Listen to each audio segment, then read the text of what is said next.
Hello everyone, welcome to Maths 1 Week 1 lecture. So this is the first lecture. तो पहला lecture हम लोग natural numbers and their operations के बारे में सीखेंगे. तो बेसिकली नंबर्स किस चीज़ के लिए यूज़ होते हैं, राइट? सो नंबर्स बेसिकली हमें हेल्प करते हैं किसी भी चीज़ को काउंट करने के लिए, right? So helps to keep the count, right? अच्छा, मान लेते हैं कि एग्जांपल लेते हैं, जैसे कि एक हमारे पास पॉन्ड है, तालाब है, और इसमें हमें कुछ मछलियाँ दिख रही हैं, ठीक है? तो अगर हमें इसे काउंट करना है तो हमें नंबर्स चाहिए, राइट? ये 1 है, ये 2 है, ये 3 है, ये 4 है, ये 5 है. तो हम कह सकते हैं कि there are 5 fishes in the pond, right? तो ये बेसिकली नंबर्स का काम है, राइट? ओके. सो सबसे पहला हम सीखेंगे नेचुरल नंबर्स क्या होते हैं, ठीक है? सो नेचुरल नंबर्स क्या होते हैं? नेचुरल नंबर्स को हम शो करते हैं कैपिटल एन से. ये नोटेशन सीखना बहुत ज़रूरी है क्योंकि ये स्टैंडर्ड नोटेशन है, तो आप लोगों को पता होना चाहिए कि स्टैंडर्ड नोटेशन कैसा दिखता है. सो नेचुरल नंबर्स एन से हम रिप्रेजेंट करते हैं और वो ज़ीरो से लेके इन्फिनिटी तक जाता है, इन्फिनिटी तक, ठीक है? इसमें हम क्या क्या ऑपरेशंस लगा सकते हैं? हम इसमें लगा सकते हैं एडिशन, लगा सकते हैं सब्ट्रैक्शन, लगा सकते हैं मल्टीप्लिकेशन, लगा सकते हैं या डिवीजन लगा सकते हैं, राइट? ओके. अब एक आपको मैं एक सवाल पूछता हूँ. अगर हम 5 - 6 करते हैं तो इसका आंसर होगा -1. अब ये -1 जो है ये नेचुरल नंबर तो हो नहीं सकता, राइट? तो इसी के लिए हमें एक नया चीज़ की ज़रूरत हो जिसमें हम नेगेटिव वाले नंबर्स भी डाल सकें. उस चीज़ को हम कहते हैं integers. Sorry, integers. So integers basically क्या करता है, मैं यहाँ पहले इसके डेफिनेशन लिख लेता हूँ. एक्सटेंड द नेचुरल नंबर्स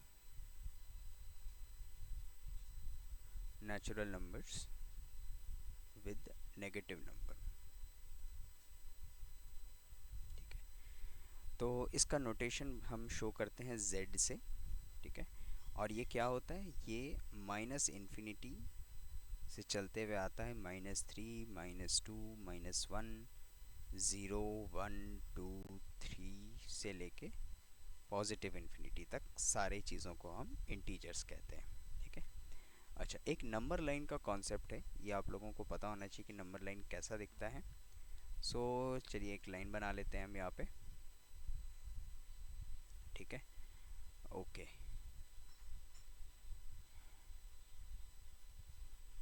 बीच में हमने ज़ीरो रख दिया. ये शो करता है कि ये इन्फिनिटी तक जा रहा है और ये नेगेटिव इन्फिनिटी तक जा रहा है.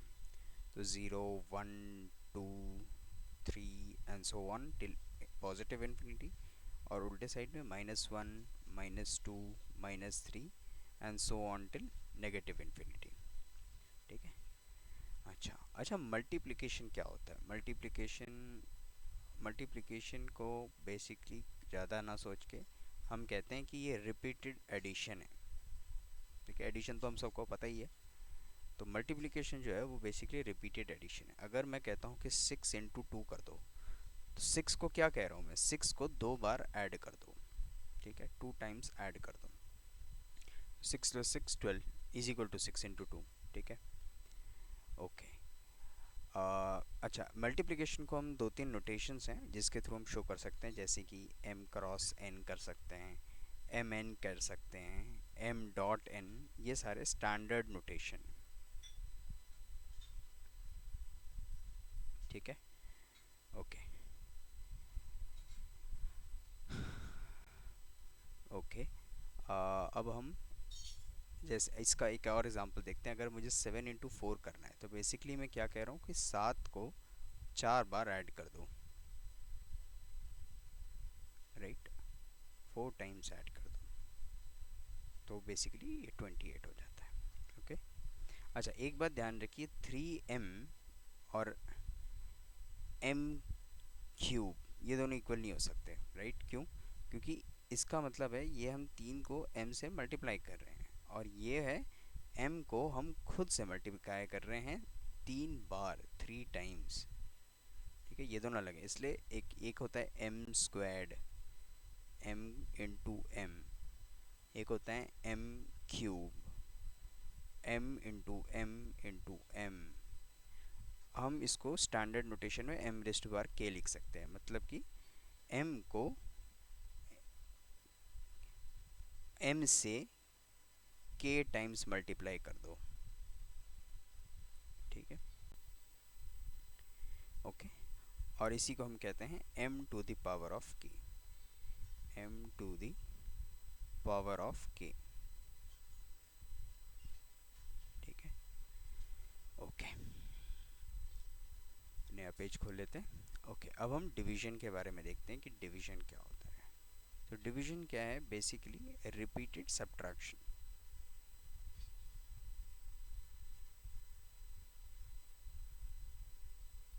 ठीक है। अच्छा, मान लेते हैं हमारे पास 20 एप्पल्स हैं, ठीक है, और हमारे सामने 5 दोस्त बैठे हुए हैं, 5 फ्रेंड्स हैं, ठीक है। तो 1 2 3 4 और 5 दोस्त लाइन से बैठे हुए हैं, और 20 एप्पल है आपके पास, ठीक है। तो पहला एप्पल इसे दो, फिर इसे दो, फिर इसे दो, फिर इसे दो, इसे दो, आपके 5 एप्पल खर्च हो गए। अब 20 पहले थे, इसमें से अब 15 ही बचे हैं, ठीक है। फिर से देना शुरू करो, 1 2 3 4 5, फिर 5 दे दिया आपने, तो अब 10 बच गए। फिर आपने शुरू किया देना, 1 2 3 4 5, फिर 5 ख़त्म हो गए, तो अब आपके पास सिर्फ 5 एप्पल बचे। फिर आपने 1 2 3 4 5, सबको 4 4 मिल गया। तो बेसिकली ये है 20 डिवाइडेड बाई 5, हर एक दोस्त को 4 एप्पल मिल गए, ठीक है। अच्छा, मान लो आपके पास सिर्फ 19 एप्पल्स थे, और तब आपको 5 फ्रेंड्स को बांटना था। तब क्या होगा कि ये वाला जो आखिरी एप्पल है ये नहीं जा पाएगा, ये हमने काट दिया है, अब 0 बचा था, ठीक है। इस वाले को नहीं मिल पाएगा, राइट। तो हर आदमी को बेसिकली कितने मिलेंगे, 3 एप्पल्स मिलेंगे, हर इंसान को, ईच फ्रेंड को। और 4 एप्पल्स जो हैं वो तुम्हारा रिमाइंडर रह जाएगा, ठीक है। तो ये जो 3 एप्पल जो हर किसी को मिल गया उसे हम कोशंट कहते हैं, और 4 एप्पल जो बच गए इसको हम रिमाइंडर कहते हैं, ठीक है। अच्छा, इसको हम कैसे लिख सकते हैं, 19 इज़ बेसिकली क्या, 5 दोस्त थे, हर को 3 3 मिले थे, 5 इंटू 3 15 प्लस 4, तो ये हो गया आपका कोशंट, और ये 4 आपका हो गया रिमाइंडर, ठीक है। अच्छा, रिमाइंडर का एक और चीज़ होता है, हम इस तरीके से स्टैंडर्ड वे में ऐसे लिखते हैं, 19 मॉड 5 जब पूछे तो यहाँ पे हमेशा रिमाइंडर बताना है, रिमाइंडर 19 डिवाइडेड बाय 5 का रिमाइंडर बताना है, तो क्या होगा 4, ठीक है। आई होप यहाँ तक सबको क्लियर होगा। तो बेसिकली क्या है, b mod a is equal to 0। अगर मान लो ऐसा होता है कि बी मॉड ए करने पे अगर 0 बचता है, तो हम कहते हैं we say that A completely divides, मतलब पूरे तरीके से divides b, या फिर b is a multiple of a, is a multiple of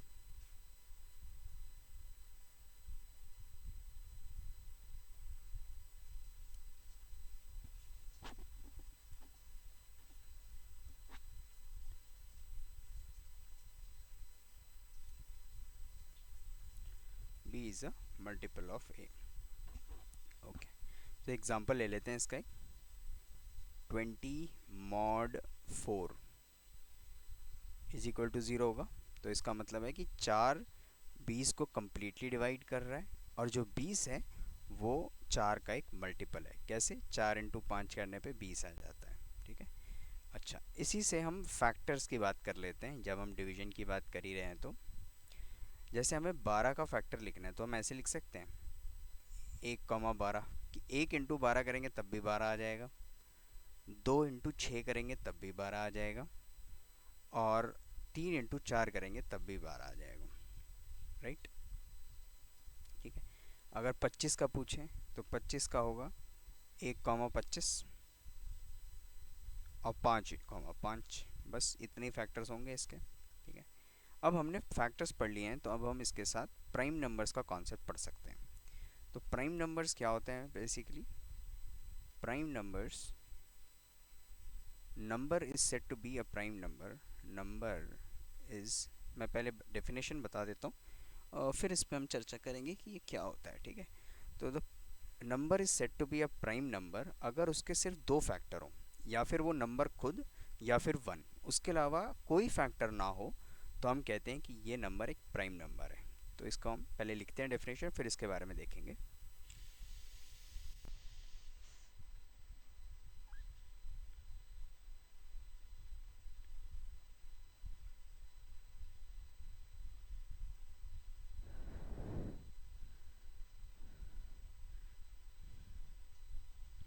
If it has only two factors,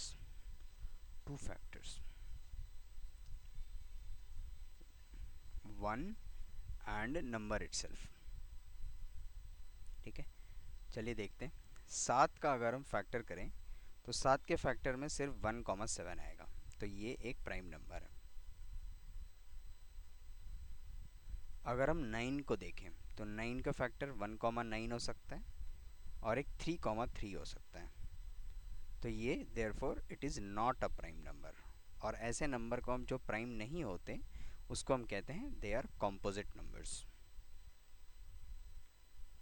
ठीक है, अच्छा एक बात ध्यान रखने की ज़रूरत है, जो वन है ना, वन का सिर्फ वन ही, एक ही होता है, राइट? एक ही फैक्टर है इसका, तो this is neither prime nor composite,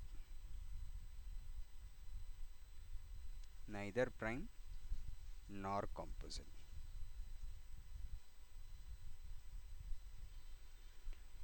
ठीक है, तो हमने प्राइम नंबर्स का कॉन्सेप्ट पढ़ लिया।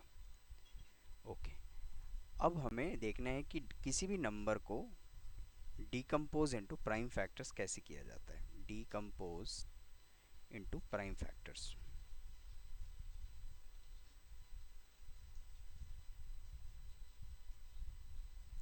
ठीक है, अगर 12 लें तो 12 क्या हो सकता है बेसिकली? हम लिख सकते हैं 12 को 4 × 3, और क्या लिख सकते हैं 2 × 2 × 3। ये सारे प्राइम नंबर्स हैं, राइट? इसलिए हम कहते हैं ये डीकम्पोज हो चुका है।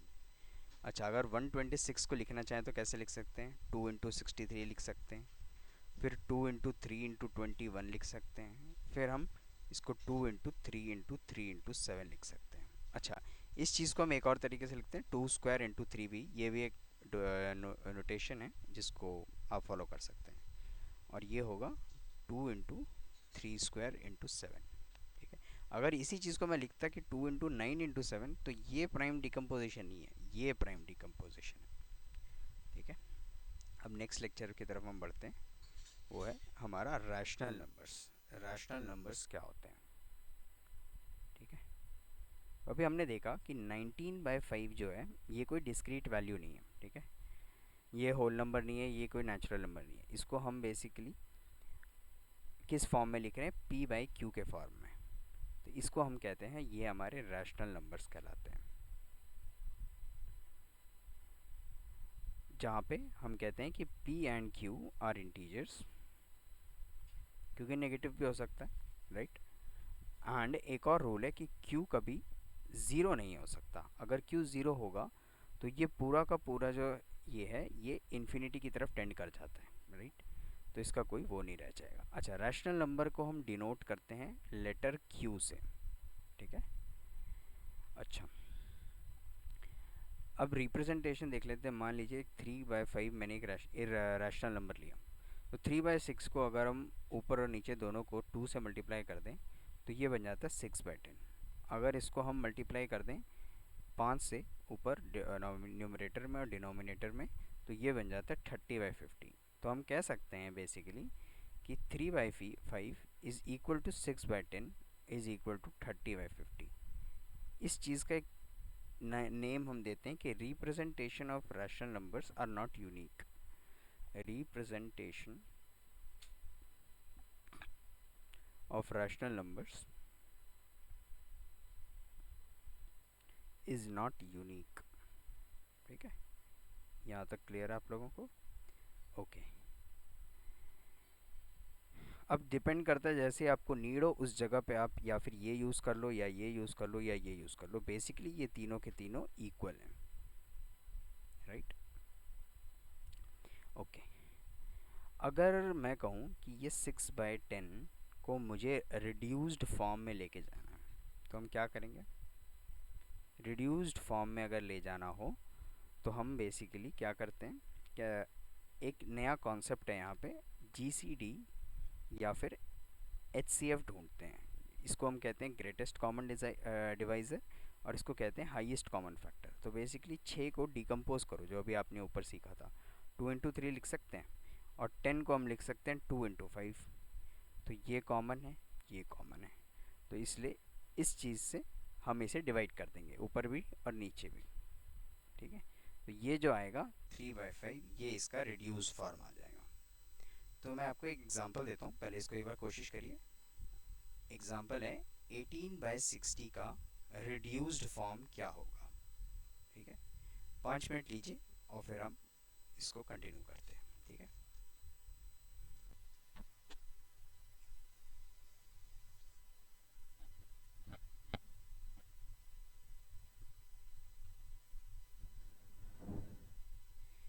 एटीन के फैक्टर्स लिख के देखिए, 2 × 3 × 3।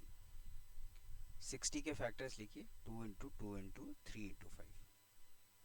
तो क्या कॉमन है? यहाँ 2 कॉमन है और यहाँ एक 3 कॉमन है, तो बेसिकली 2 × 3 6 हो गया। अब 6 को न्यूमरेटर डिनोमिनेटर दोनों से डिवाइड कर दीजिए, 18/6 कर दीजिए, 60/6 कर दीजिए, तो ये आ जाएगा 3/10। ये इसका रिड्यूस्ड फॉर्म। आई होप यहाँ तक सबको क्लियर होगा।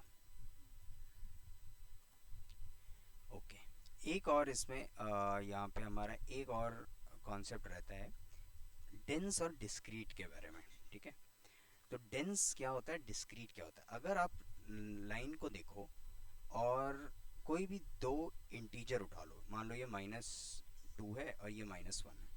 अब आप एक बात बताओ, क्या -2 और -1 के बीच में कोई इंटीजर आ सकता है? नहीं ना, क्योंकि यही एक इंटीजर है, यही एक इंटीजर है। अब जो इंटीजर है वो इसके इस तरफ है या फिर इसके इस तरफ है। तो हम कहते हैं कि जितने भी इंटीजर्स हों, होल नंबर्स हों और चाहे नेचुरल नंबर्स हों, ये सब के सब डिस्क्रीट होते हैं। ठीक है, मतलब डिस्क्रीट मतलब कि इसके बीच में कोई और वैल्यू नहीं हो सकती, राइट? लेकिन दूसरे हैंड पे आप अगर मान लो यहाँ पे देखो, एक 2/5 ले लेते हैं और यहाँ एक 4/5, ये दो एक रैशनल नंबर्स है, राइट? इसमें तो कोई डाउट नहीं है। हम एक बात बताओ, इसके अंदर कोई रैशनल नंबर हो सकता है? मैं कह रहा हूँ रैशनल नंबर के बीच में कोई रैशनल नंबर हो सकता है? बिल्कुल हो सकता है। कैसे? एक सिंपल सा example low, 2/5 plus 4/5 divided by 2 कर दो, तो मतलब 6/5 डिवाइडेड बाई 2, तो ये 3/5। इसका एवरेज अगर मैंने ले लिया तो ये 3/5, ये भी एक रैशनल नंबर है। इन दोनों के बीच में भी एक रैशनल नंबर बैठा होगा जिसको हम 2.5/5 कह सकते हैं। इसके बीच में यहाँ पे भी एक रैशनल नंबर होगा जो कि होगा, क्या होगा, 2.25/5, राइट? ऐसे कितने सारे infinite number of rational numbers दो रैशनल नंबर के बीच में मिल जाएंगे। इसलिए हम कहते हैं कि rational numbers are dense in nature. ठीक है, ये पता होना चाहिए आप लोगों को, ये बस। ओके, अब हम आज के लास्ट लेक्चर की तरफ बढ़ रहे हैं। इस लेक्चर में हम रियल एंड कॉम्प्लेक्स नंबर्स के बारे में पढ़ेंगे। ठीक है, रियल एंड कॉम्प्लेक्स नंबर्स के बारे में। अभी तक आपने क्या देखा कि रैशनल नंबर्स क्या होते हैं, राइट? अब मान लो मैं आपको एक एग्जांपल देता हूँ, क्या √2 को आप p/q फॉर्म में लिख सकते हो? नहीं लिख सकते। क्यों? क्योंकि √2 की वैल्यू होती है 1.41412 एंड सो ऑन, ये चलता रहता है, नेवर एंडिंग है। तो आप इसको p/q के फॉर्मेट में लिख ही नहीं सकते। ऐसे नंबर्स को हम कहते हैं इर्रेशनल नंबर्स। ठीक है, ओके। इसका डेफिनेशन क्या होगा? numbers cannot be represented which cannot be represented in the form of p by q are known as irrational numbers.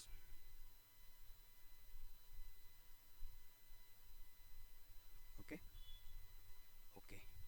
अच्छा, अब हमने रैशनल नंबर देख लिए और इरैशनल नंबर्स देख लिए। Rational numbers and irrational numbers.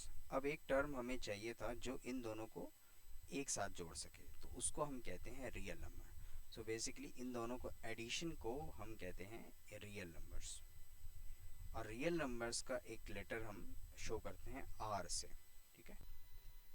Okay, so examples क्या हो सकते हैं इररेशनल के? √2, √5, √7, ये सब के सब इररेशनल नंबर्स हैं। ओके, अब एक और टाइप का नंबर रह गया जो कि जैसे कि मैं आपको एग्जांपल देता हूँ, √(-1), √(-3), ये सारे कॉम्प्लेक्स नंबर्स के अंतर्गत आते हैं, ठीक है। सो आई गेस आज के लिए इतने ही रखते हैं, और कल हम लोग और नंबर्स के बारे में और सेट्स के बारे में पढ़ेंगे। Thank you so much.